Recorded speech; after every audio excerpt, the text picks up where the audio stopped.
اللهم صل على محمد وعلى آل محمد۔ یزید بن ہارون نے کہا، ہمیں حمام نے خبر دی کہ ابو دیود قتادہ کے ہاں آیا۔ جب وہ کھڑا ہوا اور چلا گیا تو لوگوں نے کہا، اسے یہ ضم ہے کہ اس نے 18 بدری صحابہ سے ملاقات کی۔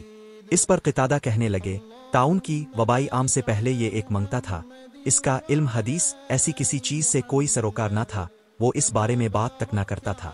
بخدا نہ حسن بصر نے کبھی کسی بدری سے بلا واسطہ حدیث ہمیں سنائی، نہ سعید بن مسب نے ایک سعد بن مالک کے سوا کسی اور بدری سے براہ راست سنی ہوئی کوئی حدیث سنائی۔